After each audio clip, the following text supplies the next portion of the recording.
अस्सलाम वालेकुम। कैसे हो बच्चों? आशा करती हूँ आप सब ठीक होंगे, परीक्षा की तैयारी कर रहे होंगे। आपकी परीक्षा के लिए कितने पाठ है बच्चों? कक्षा 5 के लिए 2 पाठ, पहला और दूसरा। पहला है किरण का संदेश और दूसरा है महत्व सुलेख का। पहले पाठ में क्या है, आज हम पुनरावृत्ति देखेंगे यानी रिवीजन देखेंगे। पहला और दूसरा पाठ। आपको ये पूरी पोयम कंठस्थ करनी है बच्चों। मेरे कमरे में सूरज की एक किरण नित आती है, जिसको पाती पास उसी पर अपनी चमक चढ़ाती है। बच्चे होते हैं उदास पर वो हरदम मुस्काती है, चुपके से आंखें चमकाकर कानों में कह जाती है, प्यारे बच्चों मुझसा ही है चमकदार तेरा जीवन। भारत माता सूरज सी है, तू है उसकी एक किरण। इसके कवि है श्रीनाथ सिंह।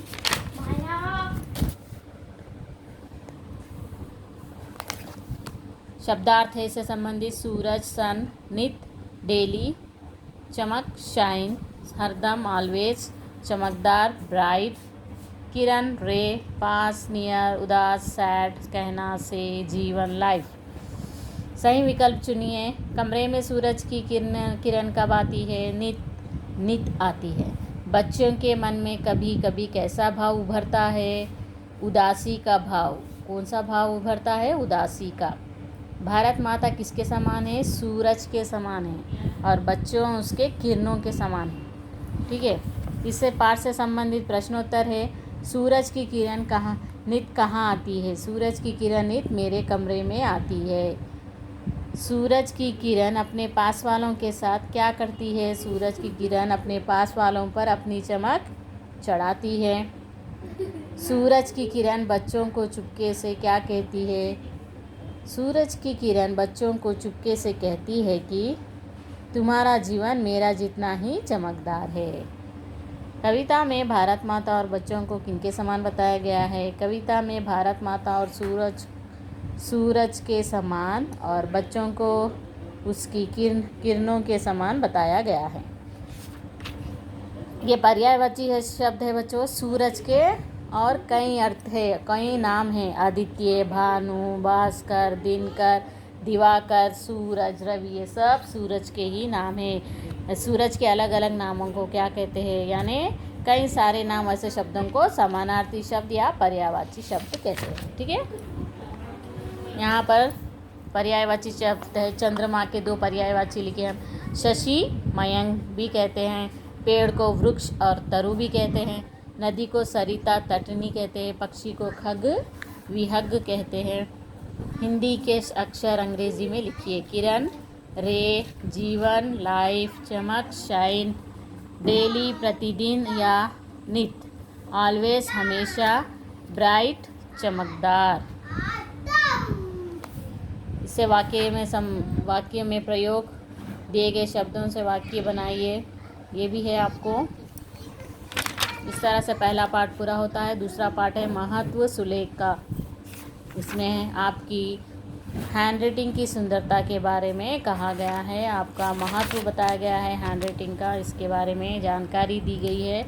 इससे संबंधित शब्दार्थ है सहेलियाँ, फ्रेंड्स, लिखावट, राइटिंग, अंक, मार्क्स, बचपन, चाइल्डहुड, आवश्यकता, नीड, शिक्षा, एजुकेशन, नियम, रूल्स, सीधी, स्ट्रेट, पढ़ना, रीडिंग, प्रश्न, क्वेश्चन, अभ्यास, प्रैक्टिस, महत्व, इम्पोर्टेंस, शर्मिंदा, अशेम, निशानी, सिंबल, अनुकरण, फॉलो, स्पष्ट, क्लियर। सही विकल्प चुनना है। जया और चित्रा कौन है? 2 सहेलियां हैं। सुलेख के लिए अभ्यास कब से शुरू करना चाहिए? बचपन से। अच्छी लिखावट किसका आवश्यक अंग है? शिक्षा का। सही शब्द चुनकर वाक्य पूरे करना है। जया को लिखना पसंद है और चित्रा को पढ़ना। हिंदी के अक्षर किसके नीचे लिखना चाहिए? रेखा के नीचे। मैंने अपनी लिखावट सुधारने की बहुत कोशिश की। सुंदर लिखावट के अनेक लाभ हैं। सुलेख का क्या अर्थ है? सुलेख का अर्थ है अक्षरों को धीरे धीरे सुंदर व स्पष्ट रूप से लिखना। चित्रा को क्या करना अच्छा नहीं लगता है? चित्रा को लिखना अच्छा नहीं लगता है। जया ने सुंदर लिखावट का क्या लाभ बताया? यदि दो छात्र किसी प्रश्न का एक जैसा उत्तर देते हैं तो अच्छी लिखावट वाले को अधिक अंक मिलते हैं। सुलेख के क्या नियम हैं? लिखिए। एक शब्द समाप्त होने पर तथा दूसरा शब्द लिखना। प्रत्येक पंक्ति निश्चित रूप स्थान से शुरू करना। हिंदी के अक्षर रेखा के नीचे लिखना। अक्षर के ऊपर शिरोरेखा सीधी लगाना। मात्राएं स्पष्ट रूप से दिखाई देनी चाहिए। यहाँ पर एक को अनेक से मिलाना है। लड़का, लड़के, पैसा, पैसे, एक वचन बहुवचन। हिंदी में उसे कहते हैं एक वचन और बहुवचन। पैसा, पैसे, रुपया, रुपये, पेंसिल, पेंसिलें, किताब, किताबें, कलम, कलमें, कुर्सी, कुर्सियाँ, चिड़िया, चिड़ियाँ, प्लूरल। ठीक है। प्रैक्टिस, हिंदी के अक्षर अंग्रेजी में लिखना। प्रैक्टिस, अभ्यास, अशेम, शर्मिंदा, चाइल्डहुड, बचपन, इम्पोर्टेंस, महत्व। इतने सब आपको 2 पार्ट में पढ़ना है बच्चों। अच्छे से कंठस्थ करिए, याद करिए, समझिए, फिर आपके बहुवैकल्पिक प्रश्न का उत्तर दीजिए, यानी मल्टीपल चॉइस। 20 अंक के लिए है। अच्छे से समझिए और लिखिए। हर चीज़ जो है आपसे पाठ से संबंधित ही है। 2 भी पाठ अच्छे से पढ़ लीजिए तो आप पूरे बहुवैकल्पिक प्रश्नों का उत्तर दे सकते हैं बच्चों। ठीक है। अच्छे से परीक्षा की तैयारी कीजिए। धन्यवाद।